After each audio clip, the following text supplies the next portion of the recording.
If you've ever seen Office Space, they took that man's stapler. That was it, okay? That was the final straw.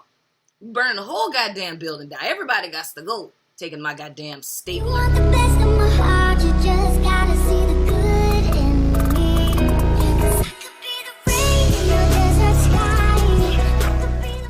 Hey there, fire signs. Princess Indy here with your July love and a myriad of different facets in which it could manifest reading. You know what I'm saying? I was looking in the comments and I see y'all feel neglected. I'm sorry. With pathology, I just did those in order of 1 to 9. Usually how I do my readings is by view. And this time around, the way that I did the elements, it was just literally, my spirit was like, do this one. And I was like, oh, all right. But I'm sorry about that, y'all. We'll try to get you guys up there quicker. Dag-nabbit son of a gun. But anywho, we're going to jump right in and see. We're looking at the overall energy for fire signs. For Aries, Leo, and Sagittarius for the month of July. I don't really have too many intentions set because the way that the first earth sign reading went, I saw how that manifests. So whatever it is that comes up in this reading that's of utmost importance to you guys, that's the only intention that I'm setting. And we're going into each individual sign in the extended if you guys are interested. So we're going to ask Spirit to give us clear and direct guidance for my fire signs, please, Spirit.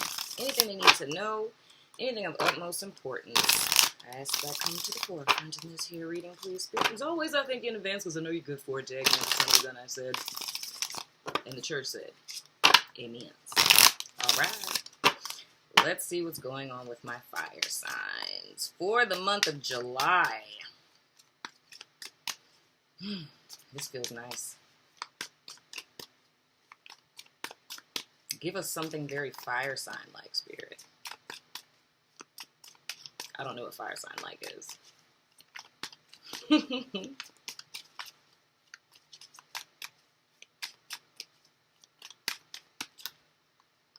Got 2 cards. We just need 1 more. And I need to say this. Aries, Leo, Sagittarius.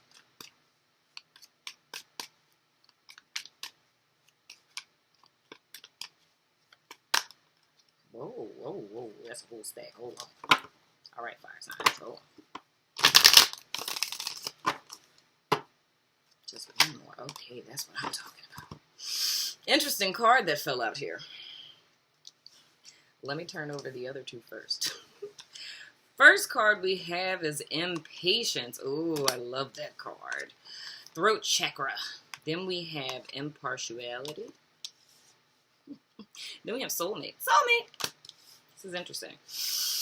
Okay, my wonderful fire signs. Okay, first and foremost, overall energy that is going to be, we'll say covering or uncovering, something that you guys do that you're going to become aware of if you're not already, is with this card, this is speaking of situations in which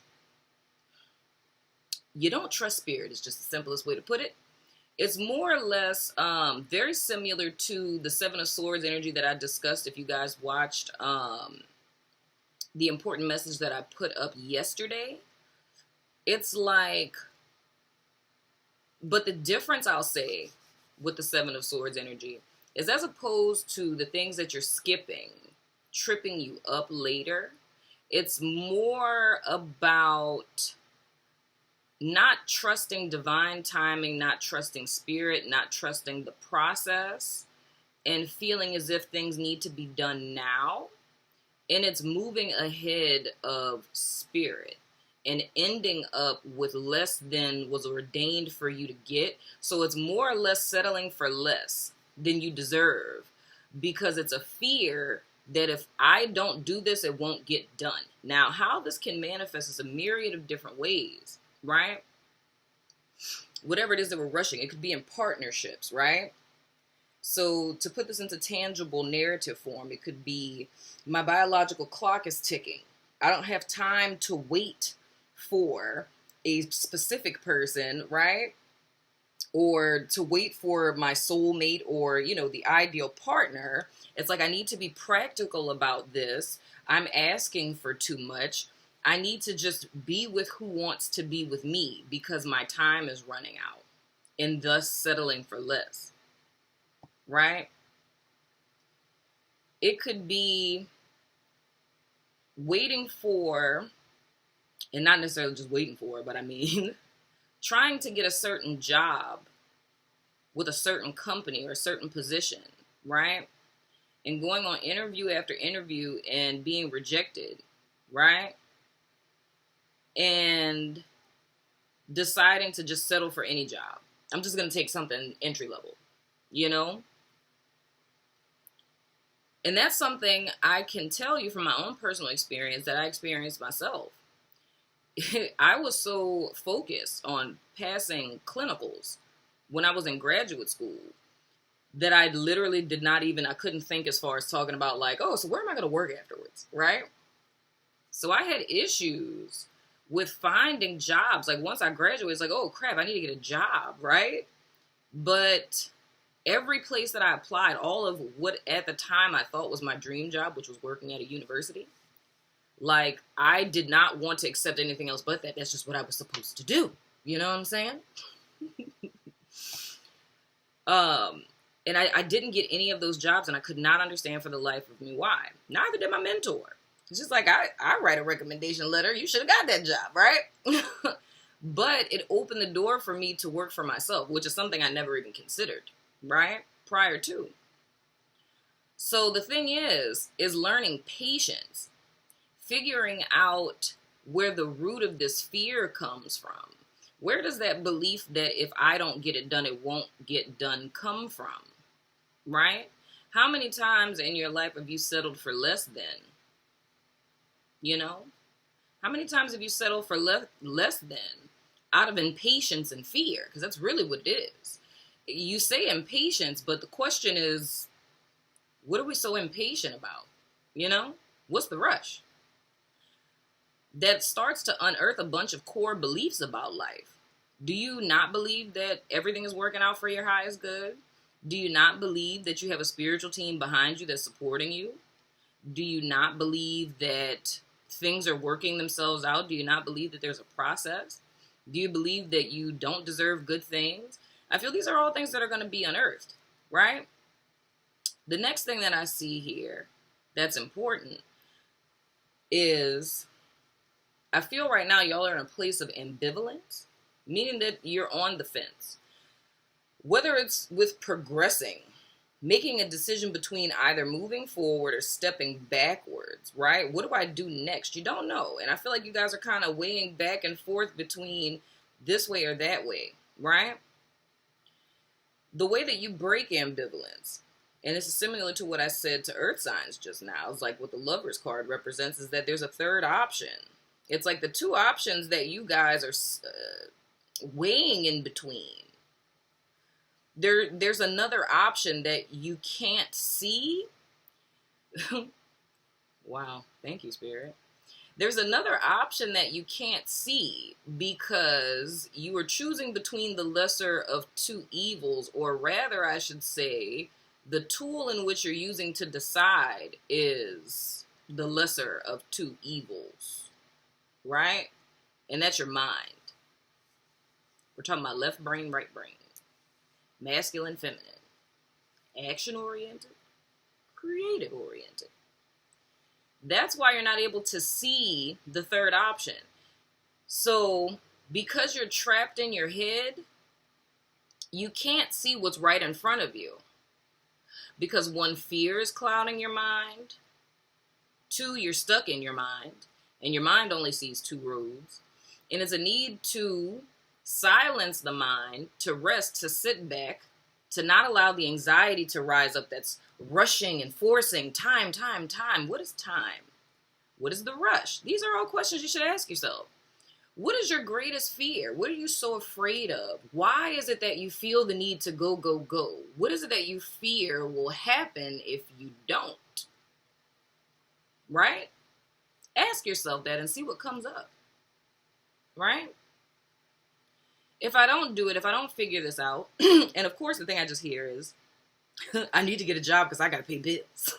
I feel you, you know? In situations such as that, of course, yes, you do. But it's like, just don't get lost in the sauce. If there's bills that need to be paid and you need a job right now, today, you get you a job. You know what I'm saying? But don't give up on the dream. Get something that's going to provide your needs, right? If that's the situation that you're in. But it's like, don't get caught up in it and forget what it is that you were achieving for to begin with. So if you have to take that entry-level position because your mortgage is due, then by all means, yes, absolutely. But just know that that's temporary. Don't get lost there. You feel what I'm saying? But anywho, but the thing is that there's a need to silence the mind so that you can hear spirit speak. Because the thing is, you're thinking that there's no help. You're in this by yourself. You're extremely stressed out. You're worried, right? There's no solutions in sight. There's no one to help you because, you know, only you can help you. You know what I'm saying? At least that's what your mind is trying to convince you of, you know? You're taking on way more than you can handle. Your plate is already full and you're still trying to squeeze more things on there. Spirit is standing there trying to offer you a solution, but it's because, and it's like, it's 9 of Swords energy. And it may be to the point where it's messing with your sleep, where you literally cannot sleep up till 2, 3, 4, 5 o'clock in the morning. And then you got to get up and go to work. You know what I'm saying? But the thing is that when Spirit speaks to us, it's a still small voice within. That voice is speaking, but it can't be heard over the chaos of your thoughts, right? Now, I'm not saying that you guys don't have very valid worries. But the question that I pose to you is, for however long you guys have been stressed out, how's that working for you? Has it helped you figure anything out yet? Has it got you any farther than you were prior to worrying and stressing out? Is it offering you any solutions? Is it taking the stress away, or is it creating more stress on top of the stress that created the stress in the first place? Right? That becomes self-defeating. That means this worry, this not sleeping, this stressing, this over-analyzing, overthinking, ruminating, running all these different scenarios in your head of what could possibly and this and that and so on and so forth. If none of that has offered you a solution up to this point, right? Then it's no longer serving you. It's not in service to you, right? If we look at this in very business terms, right? We're talking about ROI, which is return on investment. No business is ever going to put money, time, energy, or effort behind a product or a service that isn't going to give them a return on that which they've invested to create it, to market it, to promote it, to advertise it, because it's a loss, right? What's the return on investment of your energy? Because I feel heavily a lot of it is spent in ambivalence, in anxiety, worry, ruminating thoughts. If all of the energy that you're spending in the state of anxiety, if this isn't giving you a return on what you're investing energetically, then why are we still ministering to it? Why are we still giving power to it? Why are we still giving attention to it? At this point in the game, you trusting the process, what could you really lose? If worrying isn't offering us anything, right? There's a need to see a different perspective. There's a need to be, and then for some of you, it may be a person. Some of you may need to reach out either to a professional, like if you're having trouble with your finances, reaching out to a financial planner. If it's personal issues, if you've tried to read a couple of books, right? You've tried to do things on your own and it's still not working. It may be time to reach out to a therapist. Y'all knew I was going to say it. You know? Because I feel that there's a breakdown. Because these are your 2 roots that I'm seeing here. You know the little tree you see pictures of that have the roots in the sky and like the roots underneath, right? That's what I'm seeing with y'all's last 2 cards. It's like you're getting downloads, you're getting information, you're getting intuitive hits, but it's not utilizing one's discernment because anxiety is completely shutting out spirit, right? And then it's like you guys are ungrounded. So it's like the intel that you're receiving or the people that could be around you that would be of great use to you, it's an inability to see the options that are available to you or the people who are trying to help you, right? And it's telling me that what's blocking you guys right now, which is a good thing because it has a lot to do, which is something else I realized with the Earth sign reading. It has a lot to do with this whole Saturn retrograde. We have 3 more months of that. So, and then even looking at this, this card, it reminds me of the Justice card. You know, the Justice card is all about karma, right? So the whole thing with Saturn is all about karma. So it's digging up the dead bodies. You know what I'm saying? That's what's going on right now. Everything that has ever been a stumbling block and a hindrance throughout your life, the things that have always stopped you just shy of getting what it is that you want, all of those bodies, they're like zombies. They're being resurrected. And the key is not to run from them. It's to run to them. Because all of these fears and things are coming up not as a punishment. Because when I say karma, I don't mean as a punishment. That's not why they're coming up. They're coming up so you can dead them. Right? It's like a full circle you guys are in right now. But it's now giving you the ability where you've been running from these zombies. Right?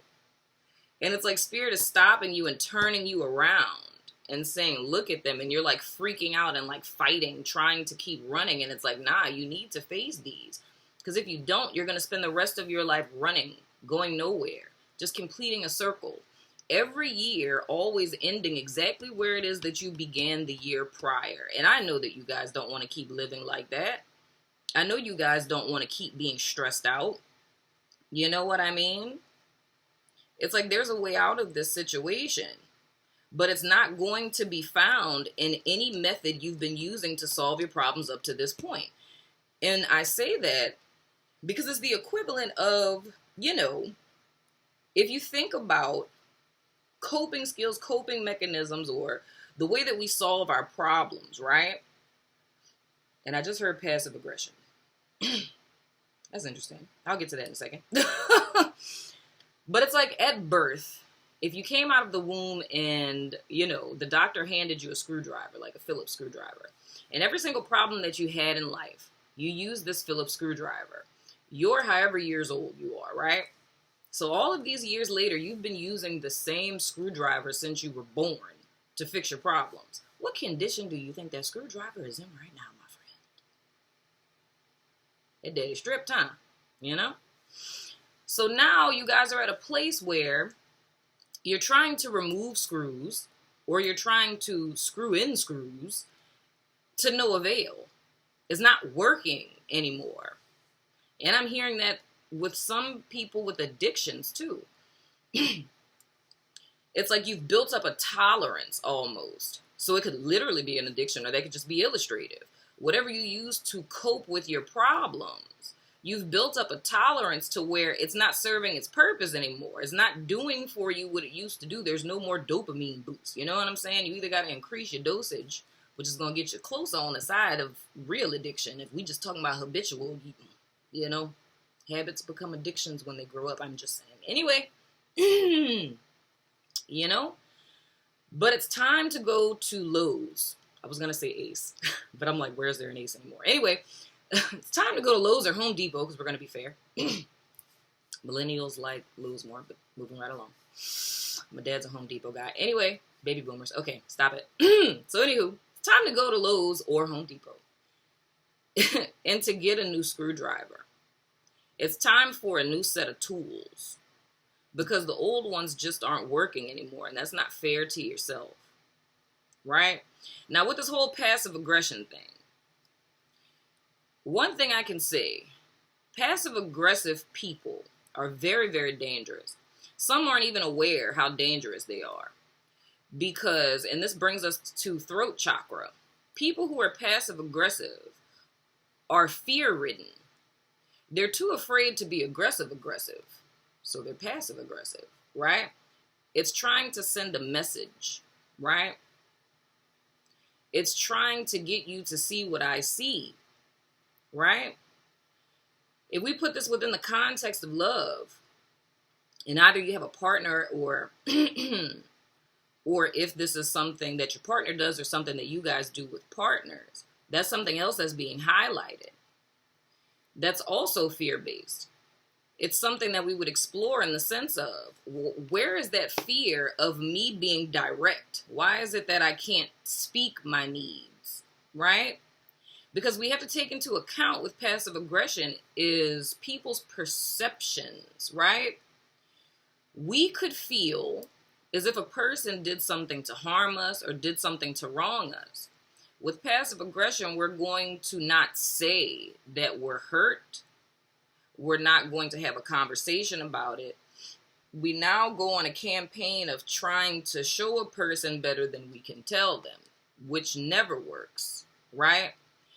Because you have to think about the fact, just like you guys have stresses in your life, things that you're going through, so does everyone else, right? So a person who may have done something, right? So if we say this is your partner and say that, you asked your partner to take the trash out, they didn't take the trash out. So you wake up and you see they didn't take the trash out. So now it becomes a campaign the entire day of just not speaking to them in hopes of them seeing that they didn't take the trash out. Now, your partner, on the other hand, is thinking about a myriad of other things that's going on in their life, forgot to take the trash out. It wasn't a personal attack. It wasn't saying, I'm going to show you how much I don't care about you because you told me to do something. I'm going to intentionally not do it. Just let their mind, right? It's all hypothetical. So the only thing your partner knows is they come home from work and, my wife, husband, girlfriend, whatever, baby mama, whatever, isn't talking to me. I have no idea why. So it's like, what is their problem? And it's like, you all right? Are you good? Oh, I'm fine. I'm good. And it's like, okay, clearly you're not. Are you sure? Oh, no. Everything's good. Everything's fine. I'm really good. Okay. Gonna go do this now. Right? Now, our person would feel, so they just don't care. Oh, so they just not going to take the trash out. They just don't care. They don't care about my feelings. They don't care about da-da-da-da-da. Your partner, friend, co-worker, boss, whatever, is completely oblivious to what's going on. But that is yet another perceived attack. Now, what we want to go back to is, one, why is it that you telling them to do something and them not doing it? Why was that first interpreted as an attack or a statement to you, right? Because now this is where it becomes a personal accountability thing. Because what other people are doing is simply what they're doing. It doesn't become something until we make a decision about it. We decide what it is, because what everybody's, that's just what they're doing. Majority of the time, unless you have a person who's just a flat out narcissist, you know what I'm saying? More often than not, there's people who hurt our feelings, who may say things that upset us, but it's not a personal attack, It's just sometimes we say stupid stuff. Sometimes people say things without thinking. Sometimes people forget to take the trash out, But the question is really about, why is it that we're interpreting others' actions the way that we're interpreting them, and why is it that we are taking that as the gospel truth?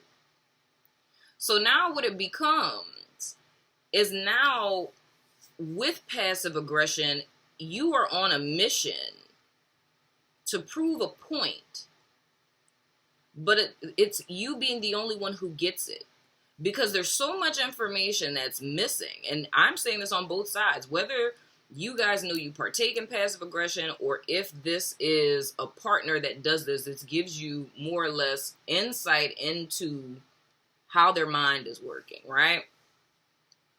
But the thing is, it's why is it that we're interpreting things this way? Why is it that we instantly make a judgment? of we know that we know that we know this is what that person is doing. That's a personal attack on me. They were trying to hurt my feelings. They were trying to show me XYZ, right?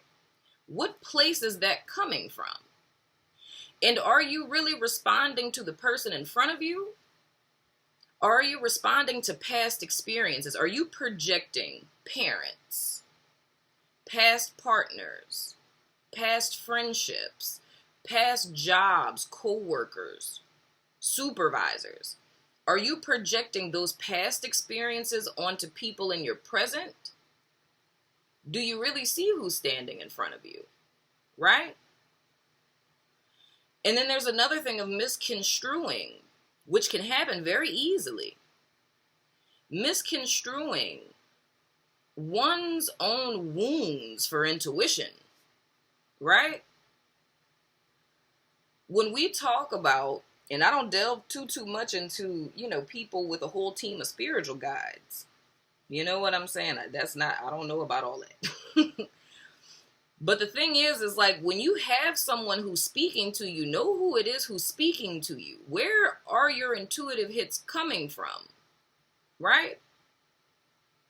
Test the spirit by the spirit, because the spirit, like Holy Spirit, isn't going to tell you derogatory things about other people, right?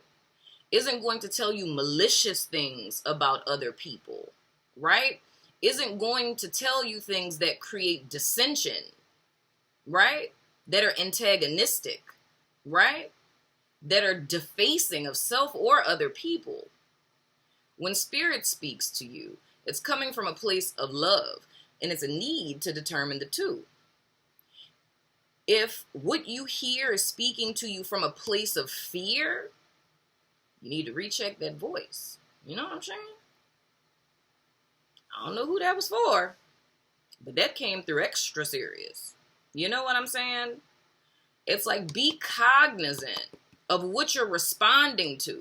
Because the vision that I'm seeing right now, it's almost like, you know how you have the angel and the devil? It's like I'm seeing this energetic force that's over someone's shoulder, and the intuitive hits that they get more often than not are extremely negative.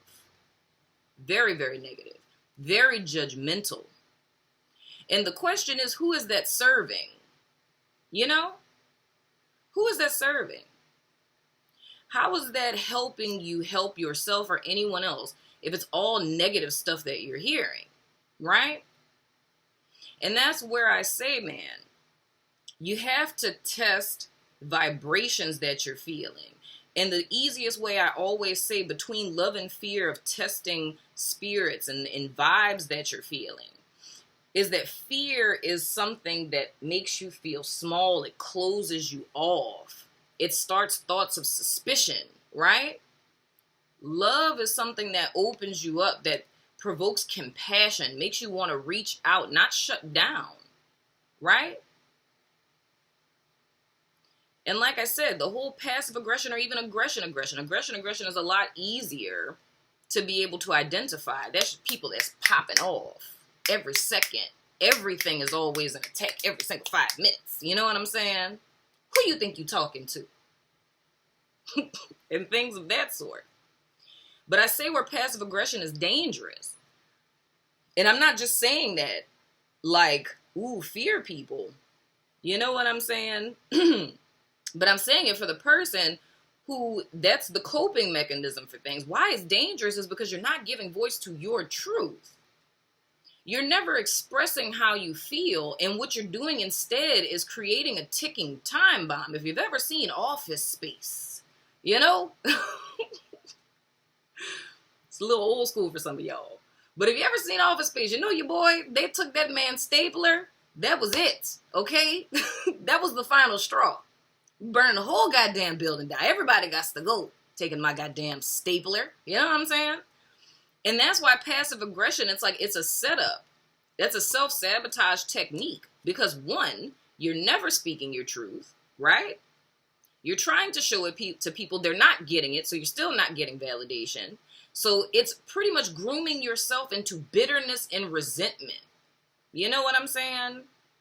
To where this dark force that's here talking to you, that's telling you all of these things, that's making you burn up with rage and anger towards people, that's making you fill up with resentment, right? That, God forbid, can push you to the point of wanting to harm people, that could make you click out, hashtag crime of passion. All right now, watch out with that fire. But all of that builds up. And there can be one straw that breaks the camel's back, where you make a decision that you regret for yourself as well as others. I don't know why we're having this conversation, fire signs, but clearly this is extremely important. This is something that needs to be addressed. It's like a pressure cooker that I feel. You know what I'm saying? It's a pressure cooker. And I don't know, whatever this little dark force that I feel, but the more that you let this minister to you, over time, it's like becoming it. And how I'm seeing it is like a beautiful young woman, you know, almost like a Disney princess or something, right? And this little entity speaking to you, and I'm watching you age. It's almost as if overnight, not literally overnight, but how I'm seeing it is just like the person just fading away and becoming this. If you think about Snow White's evil queen, the person who gave her the apple, the little, you know, witchy looking lady. It's like going from an extremely beautiful Disney princess to the witch that gave Snow White the apple. I can't remember if she was a witch or not. I don't know. But that's the thing that I'm seeing, right? There's a need to speak you guys truth, to release some of that pressure, to find balance, to face the things that I feel has been being projected a lot externally, and needing to see, and this is another thing Spirit is telling me to say, man, this is an interesting reading. It's actually a psychology quote, or quote by a psychologist. That which you see in others also exists in you, right? When we make judgments about other people, like that quote that says that, you know, when you point your finger at someone else, there's 3 pointing back at you, or that which you judge, you also become. And with that quote specifically, that which you judge, you also become, aligns with that psychology quote. Not saying that if I judge a person, that one day in the future I become that, in that moment you become that. Because what you see in others also exists in you. Otherwise, you would not be able to identify it. So when you say this person is that, you are this. This is what you're doing, right? Who better to know than the pot calling the kettle black, right? So these are all things that I feel like are in the periphery of you guys' awareness.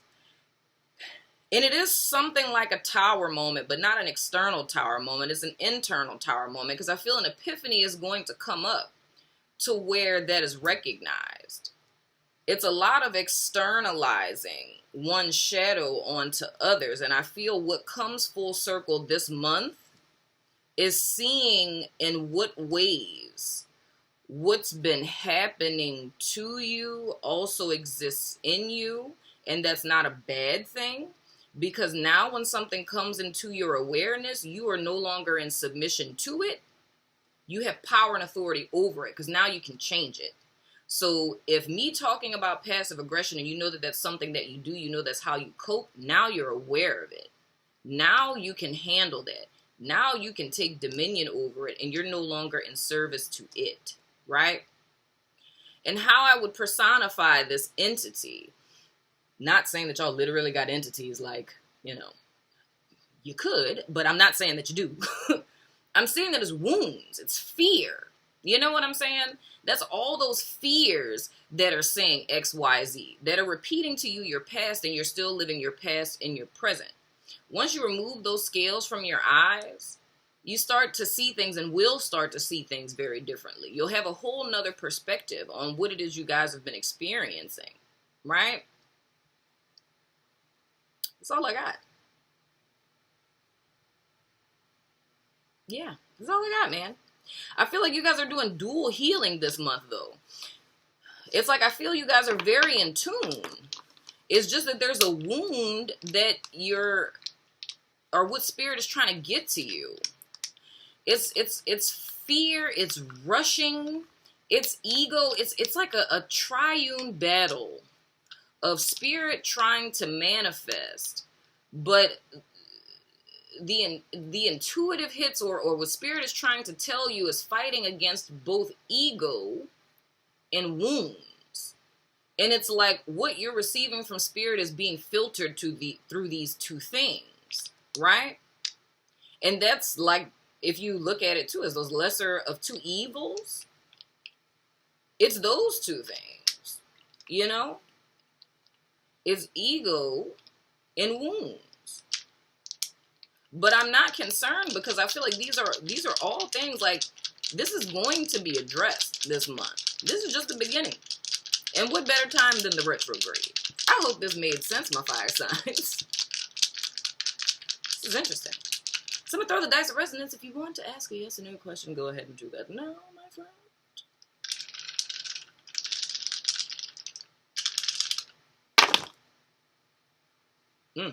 We have family. We have Pisces. We have Taurus. The answer to your question is nope. And we have Mars or male. So family, Pisces, Taurus, nope. And Mars or male. So whatever that means to you, my friend. Now we're going to throw the dice. I still ain't put that pull up. I'm going to put it up, though. Y'all my last signs.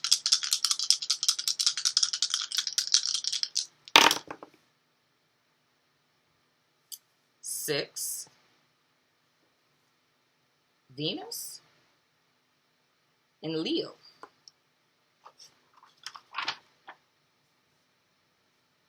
Oh, how appropriate. The number 6 came up, and I talked about the lovers, and that's the archetype for the number 6. Well, hot dang. Okay, Venus. Anyway. Learning to love. Curated relationships with spirit, self, and others. Cultivate harmony and balance in your life. I like that. Learning to love. Curated relationships with spirit, self, and others. Cultivate harmony and balance in your life. Just saying, my friend. I'm just saying. This is all about balance, my babe. All about balance. Let's see. Number 6. Balance and harmony. What's no longer serving your highest good? That screwdriver. I'm just saying, my friend. I'm just saying, and what's not or whatever. Love will keep us together. Okay, I'm gonna stop now. That's all I got, fire signs. That's all I have. I love your freaking face. If you're about that Vimeo life, meet me over there. I'm doing the individual signs in each one of these cards. First one is Aries, then Leo, and then Sagittarius. So these are your overall energies that we are going to go into more detail in Vimeo. So if about that life, meet me over there. If not, I still love your freaking face. And I will see you guys soon and later.